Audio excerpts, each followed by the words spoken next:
Good afternoon. Good afternoon and welcome to life. You're here for a reason. And that reason is good. And so let's talk about joy. Let's talk about joy, specifically experiencing joy and how to experience joy when you're in the midst of hardship and adversity, and even experiencing joy when you're at a low point in your life, the lowest point. Because there's few things more tragic than allowing ourselves to be discontent with the circumstances of our life, to have things today that we don't necessarily want to do, but then allowing that to steal this. You can see it. You can hear it. Through the screen, you can probably even smell it. This is a glorious day. And so let's not waste these days, because they are a gift and we don't get many of them. And so let's talk about David. David was a man who played the harp. David was a man who played the harp, and he became King David. And I heard there was a secret chord that David played and it pleased the Lord. Exactly. So David was a young man who played the harp, and he ended up growing older and he became King David. But before he was King David, the king of his whole country, he was being chased, hunted down, threatened by the current king, King Saul. And the reason why King Saul was hunting him down, chasing him, persecuting him, is because David was at the mountaintop. David was experiencing the highest of highs. His whole country was exalting him and praising his name, literally singing songs about him in the streets. And Saul didn't like that, because he perceived more praise to David meaning less praise for him. And so that's why Saul was chasing him. But the reason why David was being praised is because David did what everyone else was terrified to do, what every other person was afraid of. When he was 16 years old, roughly 16, he was running food to his brothers who were soldiers. And his brother's army, King Saul's army, the army of which his brothers were a part of, were fighting the Philistines, and a giant soldier came out of the battalions of the Philistines, and he hollered at the other side and he said, "Send out your best soldier. Send out your best soldier to fight me one-on-one, and whoever wins one-on-one, the opposing army will submit. That way we don't all have to fight each other. Let's just go one-on-one." And David was running food, and the giant was Goliath, and David was running food for several days, and Goliath was making this offer for several days. And finally, David heard the offer. And when he heard the offer and he realized that nobody was accepting it, he's like, he went up, he approached King Saul when him and King Saul were still in good graces with each other. And he said, "Look, I'm my father's shepherd. I shepherd my father's sheep, and I don't lose any of my sheep. We get confronted by lions and bears, but these lions and bears will go as far as to trap my sheep in their jaws, and I defeat them. And the reason why I defeat them is because God is with me." And in that same way, who's this guy, Goliath, confronting the king's army, defying the king's army? He's going against the Lord of hosts. Hosts means army, battalion, soldiers. Who's this guy defying the army of God? In the same way that I destroy these lions and bears, God will guide me and I'll destroy him as well. And King Saul was apprehensive, but he's didn't really have another option. So he's like, well, you're confident and we're out of choices. So yeah, go out there and fight him, I guess. Just fight him, see what happens. So David goes out there and he's not wearing any armor. He's just got his slingshot that he carried with him when he was shepherding his sheep. And he tells Goliath the same thing that he told Saul and told him to his face what he's going to do to him. And then he did it. And he defeated Goliath. And that's what led to the entire country exalting and praising the name of David. That's what led to King Saul turning against David and trying to end David. But here's the point. Here's the fascinating thing about all of that, and here's what that has to do with joy. David played the harp. Before any of that ever happened, before David was anointed king, before he defeated Goliath, David was just a shepherd boy, and in his free time he was playing the harp. And the only reason why he had the opportunity to speak to King Saul at all and offer to fight Goliath is because King Saul had an evil spirit within him. And the only thing that eased Saul's soul was listening to David play the harp, listening to David's beautiful music. Because David was playing the harp the same way that he wrote his Psalms. It wasn't for the fruit of what playing the harp would bring him. He was simply doing it. He was pouring out his soul into the playing of the harp. He was doing it because his soul yearned for it. His soul yearned to express his love for God.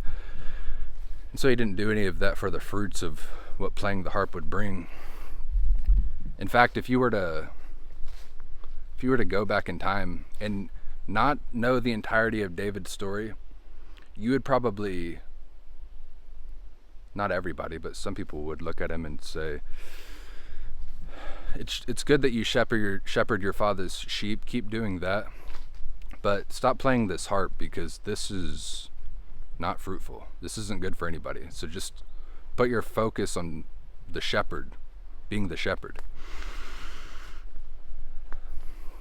But him doing what his soul called him to do is what led to the entirety of his life.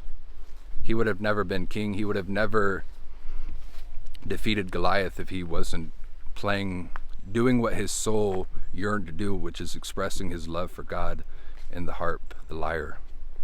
L-Y-R-E, lyre. That's what it's called. So what does this have to do with joy and purpose? Well, we can view David's life now from sort of outside of space and time, because you've got the beginning of his life, you've got the end of his life, you know how it begins, you know how it ends. So you can observe the entirety of his life and then you can ask a question, well, what is David's purpose? And it's relevant because for us today, I truly believe that if you have a strong purpose, if you have a strong reason why you do the things that you do, a reason why you are who you are, it doesn't matter what you go through.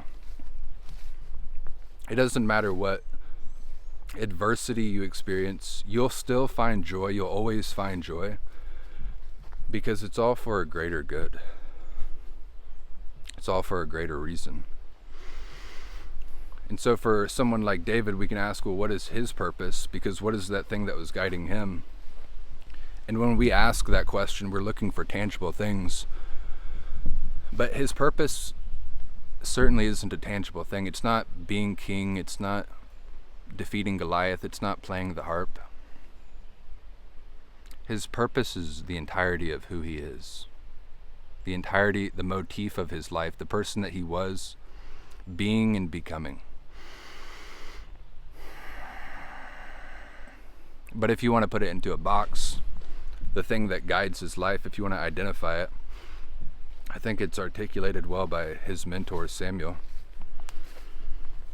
And Samuel was talking to King Saul after Saul had been chasing David, persecuting David, doing all of these wrong things, speaking to mediums, trying to conjure up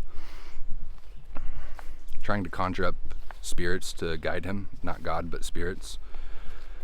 And Samuel said to Saul, he said, God had anointed you as king, but let it be known, God has removed your crown because you've turned away from God, and so God is giving your crown to David.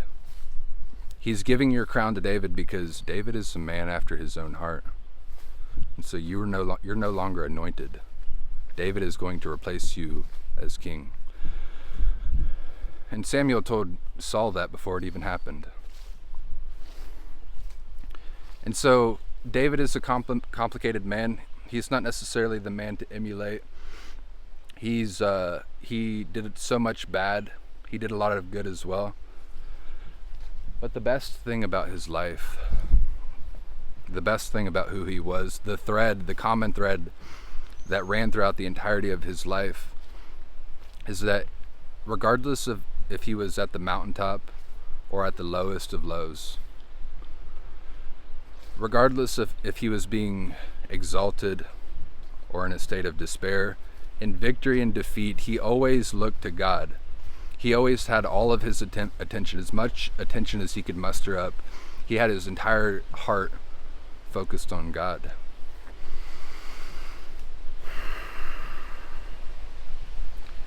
And so as men and women, that's what we need to do as well, be men and women who are after the heart of God. But we do need tangible things to do. If you were to just meditate all of the time on God, just sitting in a corner and thinking about God, I don't think that would be fulfilling the purpose of your life. We need something tangible to do. But sometimes that becomes grandiose and we want to know it specifically. That's why I mentioned that David played the harp. David didn't play the harp because he knew that it would lead him to being king. He did it because it brought him joy to express his love for God. He was listening to the calling of his heart. It's as simple as following your interests. Something that he was interested in doing, and so he did it. He made time for it. And in the same way that we can view David's life almost outside of space and time, because his life is written down so we can see how it begins and how it ends, God is looking at us in that same way. We are temporary beings in a temporary realm, and the things that we're experiencing right now, the bleak hardships, the bleak rock bottoms, sometimes it seems like you're living the same day over and over again. Some days it feels like you're not moving forward. But it's all part of the grand narrative of your life. The specific hardships don't matter. What matters is persisting. And if you need something to do in the meantime, if you need something practical, tangible, in the same way that David was playing the harp without desire for any fruit that it would bring him, he wasn't trying to be a famous musician. He was playing the harp because it's what he loved. In that same way, follow your joy. It's cliche to say follow your heart, but follow your heart. It's as simple as following your interests, and let it be known that we have these questions. What is the purpose of my life? God, what do you want me to do? Those are great questions. Keep asking those questions. But the purpose of your life exists today.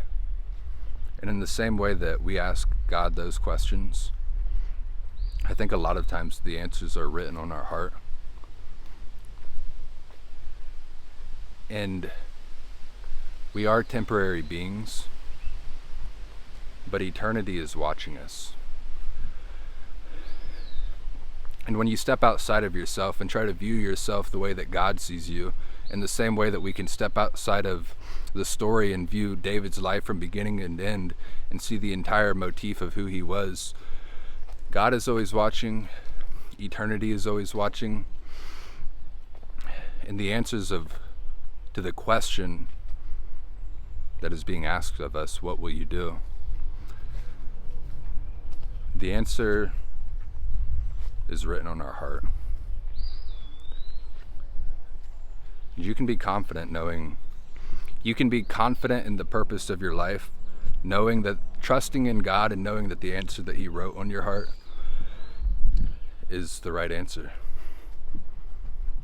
And then you answer the question not through words, not through saying, my purpose is playing the harp, my purpose is being a soldier, my purpose is being king. You answer this question of what will you do through everything that you are, through every day of your life, through each moment of your life. And so everything that you need, more than what you could possibly want, the gift of life is here today.